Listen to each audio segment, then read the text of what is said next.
introducing some terminology and some concepts about generally computer security. And one thing we spoke about, we have attacks, sometimes called threat actions, attackers, malicious users or threat agents, and we can have a set of consequences of a threat and a threat action. And we looked at some classification of different types of consequences, things that can go wrong and what can cause them. And we ended up, all right, this was the scope of computer security, saying that a computer system may be made up of multiple computers that communicate across some network. This is a simplistic diagram where we have two computers communicate across some network, whether it's across a single link or whether it's across the entire internet, but some network. And we have users that use those computers, so human users access those computers. So different things we care about with computer security is how those users can access those computers. Something like authentication, checking that the human user is someone who's authorized to access that computer. You know that you have logins for computers, so that you need to provide a username and password to prove to the computer that you're a person authorized to access that computer. In fact, our third topic is about user authentication. Then if we look at the internals of the computers, we have software processes running. We have the computers made up of hardware. We have software running on them. We have data on those computers. So we need different controls for the software to access the data and to provide permissions as to what it can and cannot access. And we need some controls of the information sent between computers across network to make sure that some malicious user cannot get unauthorized access to the information sent across the network, for example. So computer security includes network security, but also security of the internals of the computer and security of the human users and how they use those computers.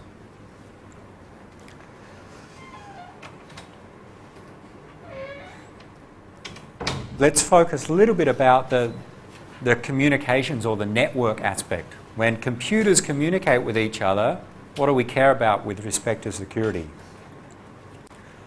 And we can say there are three different aspects. We can look at attacks, the mechanisms that we use to try and prevent and detect attacks, and the service that we try to provide using those mechanisms. And the 6 main services that we may try to provide are listed here. Did we go through this on Tuesday? Yes? They all clear? So briefly, authentication makes sure that the entity that we're communicating with is who they say they are. Okay? Whether it's computer to computer or human to computer, we want to check that this entity is not pretending to be someone else. Access control, controlling access to resources, like block people from accessing the printers inside SIT, or allow them to access this server but not this server. Data confidentiality, keep our messages private, secret or confidential. Okay, that's a common service that we want to provide. So these are what we may want to provide to the users or in a computer system. Integrity, make sure that the data is not modified in an unauthorized manner. Make sure that if we have some data on a server or sent across the network, that we can detect if it's changed in some unauthorized manner. Non-repudiation, make sure entities can't deny that they've communicated. Some entities send messages, but then later say they didn't send the message. Well, that can be a problem. So non-repudiation is providing a service such that that can't happen. Availability, make sure our computer system is available to the users. So these are services that we often want to provide in a computer system and in a computer network. We may not want to provide all of them at the same time.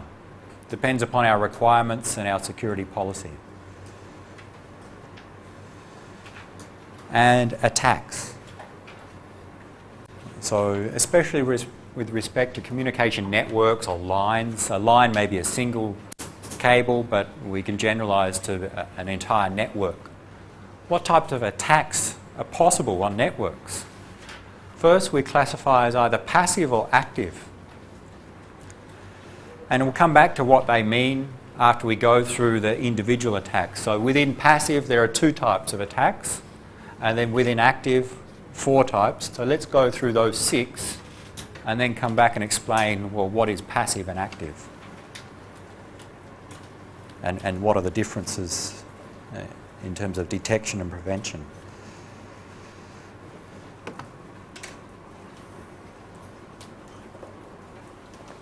These are diagrams taken from another textbook by the same author as the one that we're using, but more focused on network security. But a simple illustration of the 6 attacks. The first attack, release message contents, and it's maybe the most common one we think about when we talk about security and network security. That is an attack where the contents of some message are released to unauthorized people. I send a message to someone and I don't want other people to read it. An attack is such that other people get to read that message. Okay? So what this diagram illustrates is that we have 2 normal users, Bob and Alice. So they're the normal users of our computer system or our network. We have some network, this cloud. And normally, in this scenario, Bob sends messages to Alice. And an attack on this is that Bob sends a message to Alice. Some malicious user, the attacker Darth, somehow intercepts the message and reads the contents of that message. So that is an attack if the contents of that message was supposed to be confidential. Okay? For example, Alice is a secretary and Bob is a faculty member sending the exam to the secretary to print, okay, across the network as an email attachment. And Darth is some student, and normally we don't want the students to be able to read the exam before they're available, and in this case Darth performs an attack such that he can intercept and get a copy of that message and read the exam. Okay, the contents of that message has been released to unauthorized people. So we don't want that to be able to occur in many cases. That's a common service that we want, or a common service we want to provide is data confidentiality. If we provide data confidentiality, this attack should not be able to occur. How does Darth intercept the message and read it? Well, we'll see different ways that that can be done. So we're not going into that detail just yet. How do we stop Darth from getting the contents of the message? Any ideas? You send a message to someone else and you don't want other people to read the message. You send it across the internet or across a network in general. How can you stop other people from reading the message? Encrypt is the most common technique, the secure technique. That is, rather than stopping Darth from accessing the message or receiving or intercepting the message, that's hard to do in many cases. Okay? So it's hard to stop Darth from somehow getting access to this network and seeing the messages. Okay? So assuming Darth can intercept messages across the network, what we want to do is stop Darth from being able to read the contents of those messages. So what we do is that the sender, before they send the message, they encrypt that message, transform the message into some into some ciphertext, which we'll explain later, but some form such that even if Darth can intercept and get a copy, he cannot understand what the original message was. He cannot decrypt and get the original message. But Alice can decrypt the message and get the original message. So the next topic, and we'll get onto that today, is what is encryption and how does it work, and what are the different algorithms we have available for encryption. So encryption solves this problem in most cases.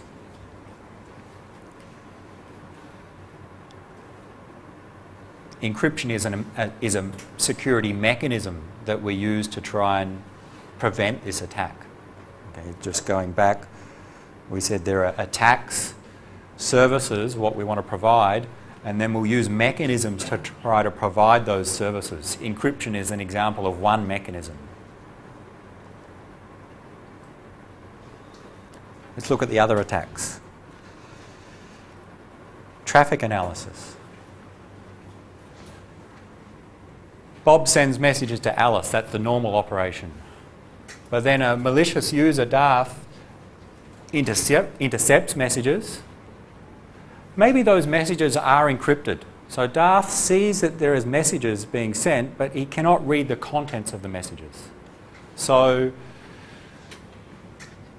even if we use encryption, Darth may be able to learn something about what's happening by analysing the frequency of the messages being sent, what time of day, how many messages are sent, what size the messages are.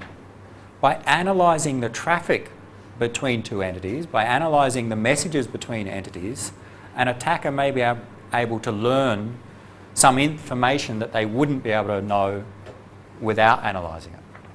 So this is an attack, a traffic analysis attack, where the malicious user observes the patterns of communications. Doesn't necessarily read the contents of the messages, but just sees that there is a message from Bob to Alice. Let's say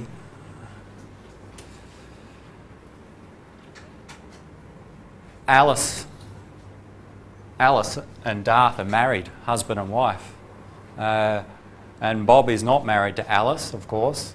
And Bob is sending messages to Alice at some strange time of night every 5 minutes. And the husband here is trying to observe, is my wife talking to someone else at midnight? And who?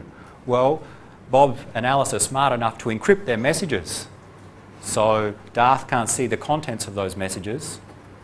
But maybe Darth can make some observations because Alice told him this morning that she's going to bed at 12 o'clock, but instead she's chatting with Bob.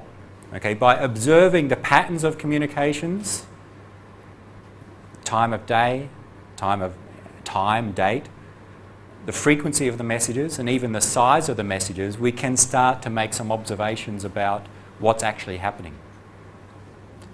The more maybe realistic scenario, Bob and Alice are known terrorists, okay? And so they're known by some law enforcement agency. They're sending encrypted messages, and the law enforcement agency is monitoring their communications. They cannot see the messages they're sending to each other, but they know when they're sending a lot of messages and when they're sending few messages. And maybe from past behaviour they can observe, okay, on this day of the month they send a lot of messages, that may mean a prelude to an attack or something. Okay, so by using other information, the malicious user can learn about what's going on. This raises a point. The malicious user or the attacker may not necessarily be a bad person or may not be doing something unlawful. Okay? Just because we say they're an attacker or malicious user, it may be what they're doing is good and or legal. Okay? So it doesn't mean they're doing something illegal or bad.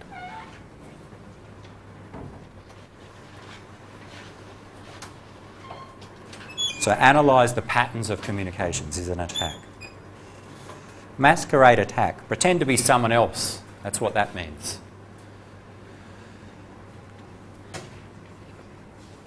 Alice is the finance officer for SIT.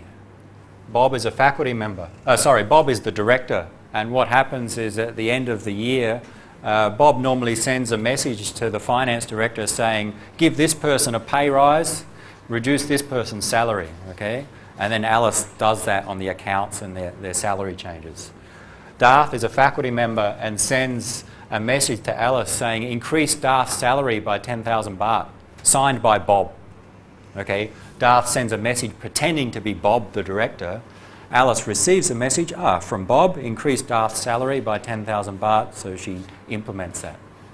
So this is an attack where our malicious user pretends to be someone else to achieve their goal. What technique can we use to try and prevent or stop that attack, detect that attack? How can we stop that from happening?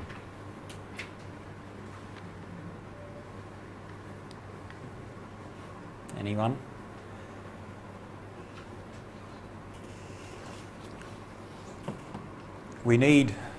Generally we cannot stop Darth from sending messages to Alice, okay?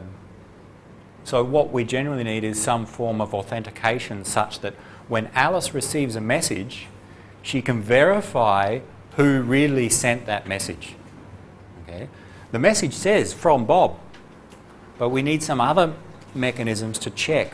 Is it really from Bob or just someone pretending to be from Bob? Okay. So authentication is the service related to stopping this attack. We'll see those mechanisms again in the next topic. And that's related to this rather famous comic. On the internet, nobody knows you're a dog. In that on the internet, there's no inbuilt mechanisms for authentication in most cases. So how do you know who the person you're communicating with across the internet? How do you know who they are? Well, we need some special mechanisms to make sure we can detect who they are or verify. Another attack, replay. Again, the director sends a message to Alice at the end of every month, let's say, increase the salary of this faculty member by so many baht. And he sent a message to Alice saying, increase the salary of Darth by 10,000 baht. He did good work. Darth receives or intercepts and takes a copy of that message. And next month, Darth sends the exact same message to Alice. He replays that message that was sent in the past. Alice receives it. It's signed by Bob. It's the exact same message that Bob sent in the first place. And therefore Alice believes the message and now increases Darth's salary by another 10,000 baht when in fact it's just a replay of the original message. Okay. How do we stop that? Well, maybe we can use some form of timestamp, some way to check the time of when the message was sent and when it was received. So in this case, if the message was sent 1 month ago and Darth just resends that old message, maybe Alice can detect, okay, here's a message, it's from Bob, but it was really sent 1 month ago. It shouldn't be delayed so much. But then maybe Alice can detect that something went wrong. So replay old messages is a form of an attack. Modify messages. Bob sends a message to Alice saying, decrease Darth's salary by 10,000 baht. Darth intercepts that message, modifies decrease to increase, forwards it on to Alice. Alice receives it.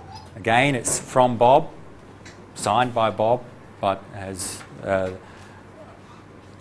performed an attack in modifying the contents of the message. So we care about the integrity of the data being sent. When we send a message from Bob, the message received by Alice should be identical. It shouldn't be modified along the way. So the service we want to provide is called data integrity. An attack against that service is this modification attack. And a slightly different one, the last one, denial of service. There's some web server or some server on the network that is needed for all the normal users to do their daily jobs. Okay, maybe it's some accounting server, and the finance officers need to use it every day to do their job. The malicious user somehow overloads that server by sending many packets to it. Overloads the server so the server cannot respond to the normal users, Bob in this case. Denying the normal users access to the service. So by somehow overloading the server, the normal users cannot use that server, therefore we have a denial of service attack. That's the basic principle of DOS attacks. And this is related to the service of availability. Availability says we want to keep the network, the services available to the normal users. If they're not, then that's a bad thing. So 6 general types of attacks on communication networks.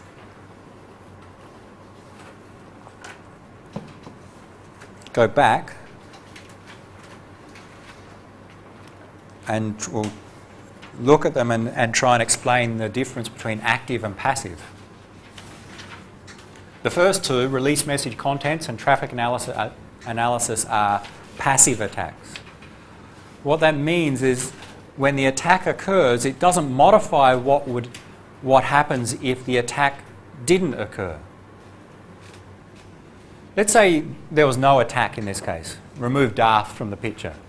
What's normally happening is Bob sends a message to Alice. So we think the normal operation, let's say Bob creates a message, sends one message, Alice receives one message. The exact same one that Bob sent. That's the normal operation. Now we introduce the attack, where in this case Darth gets a copy of the message and reads the contents. When the attack occurs, from the perspective of Bob and Alice, nothing has changed. Bob still sends a message, Alice still receives that one same message. So from the normal user's perspective, the system hasn't changed, even with the attack. And that's why we say it's a passive attack. A passive attack doesn't modify the system resources. It doesn't modify the number of messages sent or received or the contents of those messages with respect to when there was no attack. The same applies with traffic analysis. If there was attack or no attack, from the perspective of the normal users, nothing's different. A passive attack. Whereas in Masquerade and the following 3 attacks, we call them active attacks. Imagine there's no attack. Okay, remove Darth. Bob sends no messages. Alice would receive no messages in the normal operation. But then we introduce the attack. Darth sends a message pretending to be from Bob. Alice receives one message in this case. So that's different from when there was no attack in that case. With no attack, there was nothing sent or received. With the attack, Alice receives a message. So something's changed there. We've modified how the system normally works. It's an active attack. And the following 3 you can check and see also are active attacks. Passive attacks make use of information, but they don't affect how the system operates, the system resources, the system being the normal users, the users, the messages, the network resources. The first 2 are cases. Active attacks alter, modify the system resources or operation. Because they change how the system normally operates, they're generally easy to detect. Because if we can detect some change in the operation, we detect, oh, that must be an attack. Because normally it operates differently. Whereas a passive attack doesn't change anything. So hard to detect that an attack is happening because nothing's changed from the normal behaviour. But generally, passive attacks are easy to prevent. Easier than active attacks. Easier to prevent in that, for example, we can apply encryption and we immediately stop at least the releasing of message contents. Active attacks compared to passive attacks are harder to prevent them from happening. So we must detect that they happen. And once we detect, then we can either take action or, in fact, the ability to detect acts as deterrence for the attack even happening. So deterrence is an important thing as well. For example, if you're going to perform an attack where you pretend to be, you send an email to me pretending to be the SIT director, then if I know, or we know that we can easily detect such a fake email, then most likely, and you know that if you send it, that it will be easily detected, then most likely you're not going to do it because it deters you from performing the attack because you know if you're caught, you'll get in trouble in other ways. So deterrence is important, and by being able to detect, we often stop the attacks from happening. Yep. As you do the project last semester with you, which one of the passive attack? The project. The project last semester. Remind me, what did we do? We send the file. Oh, you sent a file. Have monitor one. So it's like a passive attack. Yeah. So last semester, and maybe others have done it as well, that the task with wireless LAN, we had two laptops. One sent a file to the other, and a third laptop intercepted and received the contents of that file. Which of the 6 attacks was it? One, release message contents, traffic analysis, or either of these 4? Which one is that?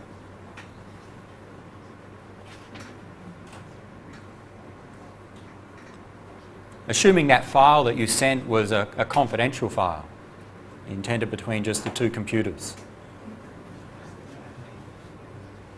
It was the first one. That third computer, let's say they were the malicious user, you ran some capturing software that monitored the packets and captured them, and eventually received the contents, and you could see the contents of the file but sent between the two laptops. So yeah, that was a passive attack in that if there was no attack, there's still a file sent between the 2 laptops. With the attack, again, the file is sent and received as is. So whether there's attack or not, the normal users, nothing changed. Yeah, but I understand, but which one is it? Asset on content or traffic analysis? Because Okay. monitor. It was, well, it depends on what you wanted to achieve, but in that case, we sent a file between 2 laptops, and a third laptop, so let's say, read the contents of that file. So we released the message contents, assuming that file was supposed to be confidential. So we'd say this one. Think of traffic analysis is, we don't look at the contents of the file. We just saw that there was a file sent from A to B. Maybe that's enough information to determine something that we couldn't determine without monitoring. So another example of traffic analysis, a simple one, an employee in a company works in a company and they have many secrets, trade secrets in that company. You're not supposed to release any trade secrets to outside people. And by the employer is monitoring the employee's internet traffic, and they see one employee is sending many messages to some competitor company. Maybe their messages are encrypted, but maybe that's an indication that the employee is communicating with a competitor company and that may mean something bad is happening. It may need a follow-up to find out what's happening. So traffic analysis, normally the contents of the message are not so important. It's the fact that there are messages.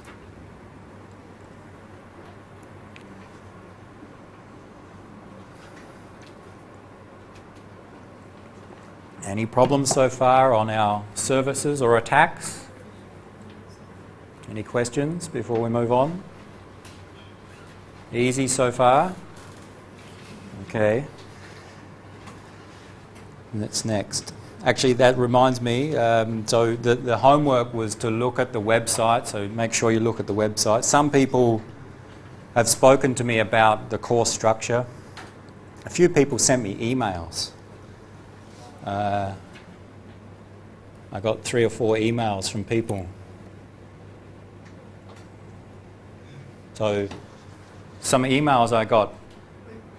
IT security is fun. Your course last semester was hard, but it made me study hard. Can you make IT security harder? Okay, so that was a theme I got from several emails from students, and people spoke to me, so let's make it harder.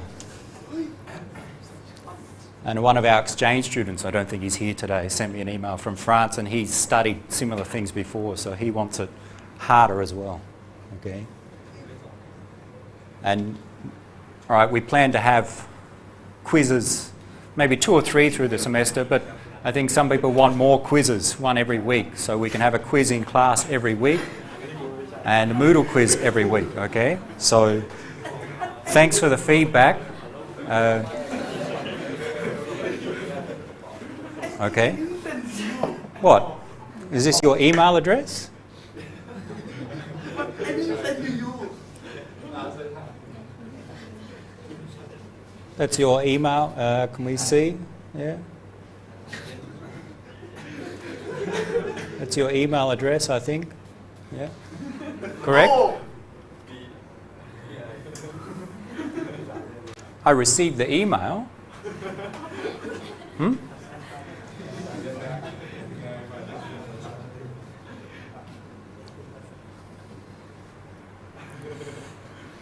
Okay.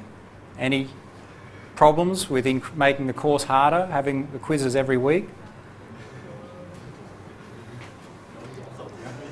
Email is very easy to fake. Okay. So, all right, this is just an example of what I did was on another computer. I sent an email to myself onto my SIT account, but it's very easy with the email to change the from address. Okay, so every email has a from field, who it's from. And when my email client received the message and it sees the from field in that email, and that's what's shown here. But in fact, it was from someone else. If we look at the details of that email with the plain text, so this is the message, these are all the headers in the email. It's hard to see, but we can actually trace back. So the from field is here, but there is some other information saying, okay, well, if I follow, where did it originally come from? Some server, sandylands.info, okay? So it didn't come from the Hotmail server, it came from one of my other servers. It was a fake email, or it was an email that I sent to myself, but I just changed the from address, okay? So you cannot trust emails that you receive. It's very easy if you just use the from address to masquerade, to pretend to be someone else. Therefore, we need some other mechanisms if we want to be able to be sure where the email came from, to be able to verify that the sender of this email is who they say they are. And that's what the next topic will cover.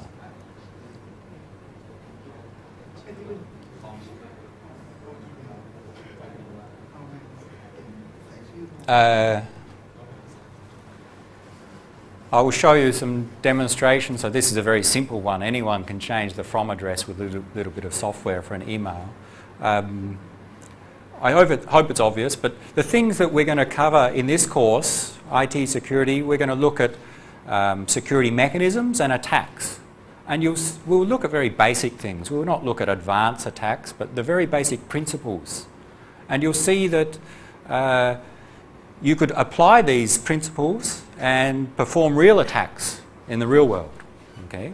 And do bad things, and maybe even good things. Now, don't do bad things, okay? That's the ethical part of this course is saying, even though you may know how to do something, it doesn't give you permission to do that, okay? So you still need to make a good judgment as to what you should and should not do, what's good and what's bad.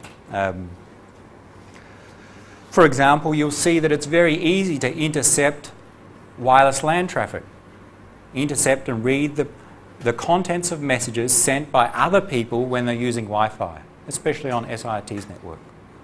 Very easy to do, and you did it in your assignment last semester. It doesn't mean you are allowed to do it. Doesn't mean it's legal because it's easy to do, and doesn't mean you should do it. Okay, so don't do it. The virtual networking software that will get you to set up and use will allow you to do attacks in a virtual network. For example, after the midterm, we'll get to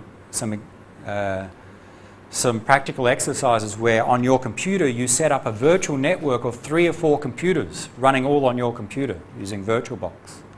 And inside that virtual network you can do attacks, intercept messages, do malicious things. Of course, it's all inside your computer. So we get a chance to do real attacks, but don't do it in the real world, do it in a virtual world. Okay?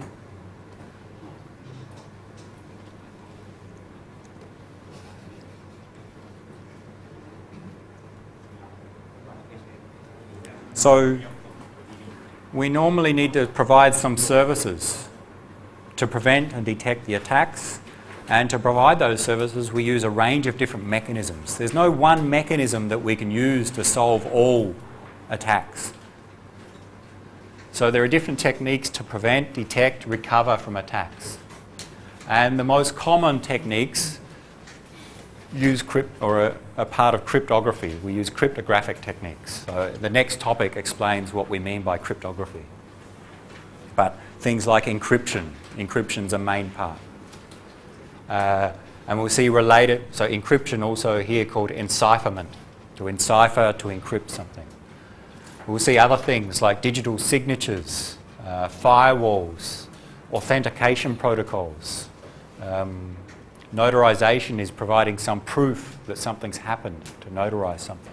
So we'll see some different mechanisms through the subsequent topics.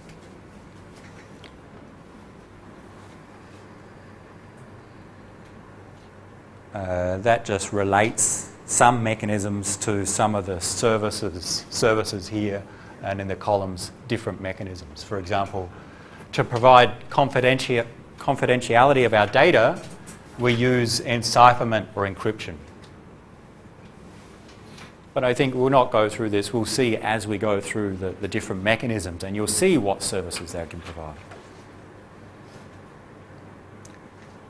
That almost finishes this topic. Where the last few slides. Okay, one more thing.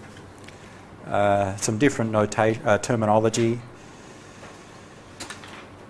So for computer security in general, we can talk about, well, what's our strategy? Think of an organisation. They want to secure their computer system. What do? Well, they need some policy.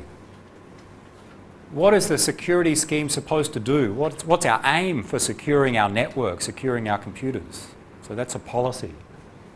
So maybe some written rules or just some guidelines, okay? No faculty member can access the grades of a student that they do not teach. That may be a rule as part of a policy. And of course, we need to deal with practice, and not everything is possible. So we need to consider, okay, the assets that we're trying to protect. How important are they? What are the vulnerabilities? What are the problems and flaws in those assets? What are the bugs in the software? What are the holes that can lead to attacks? And what are the possible threats? And what's the chance of attacks happening? Okay, so by considering all these, we can start to guide, what mechanisms we'll use to implement this policy. So some attack in theory may be possible, but the chance of it happening may be very, very, very low. And therefore we may put that as low priority, try and solve that attack. So we need to make trade-offs. We'll see that some security mechanisms make it harder for the users to use the system. So do we make it hard for the user and make it secure, or do we make it easy for the user but less secure? Okay. If the user will not use it, then we've been unsuccessful. Security mechanisms cost money to implement, to buy the software, for the personnel to implement and apply the mechanisms cost money. But so do failures, so do attacks and recovering from attacks. They cost money as well. So you need to trade off which one's the cheaper option. Not easy to do. So you have some policy, which is what you want to achieve. Then you implement. You use mechanisms to implement that policy. And that's what we'll look at in the next topic, some mechanisms to prevent, detect, respond and recover. And in this entire course we'll look at them. And then you implement those mechanisms, and you don't just leave your computer system running forever, you need to check that those mechanisms are working. So some assurance, does it really work as you expected? What measure of confidence do we have that they're working? Evaluate that the system is working. And there are many fields that, or standards and procedures for doing the evaluations, computer security assurance, computer security policies. There are many details of that which we'll not get to cover in this course, but that's another field of computer security. This one, not going to mention now. Maybe next week I'll point you to a document, a short document that describes these. We will not go through them right now. At the end of each of these slides, I'll provide a few summary slides. I may not go through them in the lecture. It's more for you to pick up some main points. But okay, what have we gone through? There are multiple objectives of computer security. The three main ones: confidentiality, integrity, availability, CIA. We want to protect assets. We've looked at different types of attacks. There are different services that we want to provide. And to prevent the attacks, to provide services, we have countermeasures or security mechanisms. And that's what they often use cryptographic techniques, and the next topic is on cryptography.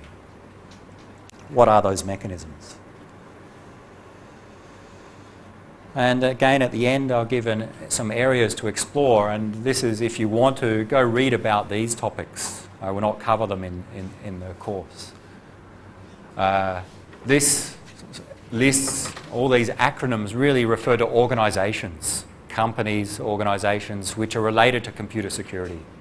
So if you're interested, go search, find out what all these acronyms mean, and you'll see what these organisations do.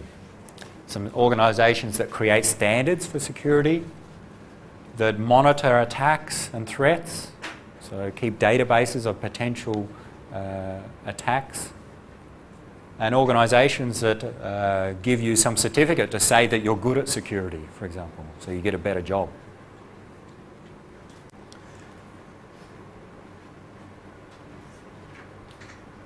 Let's move on to cryptography.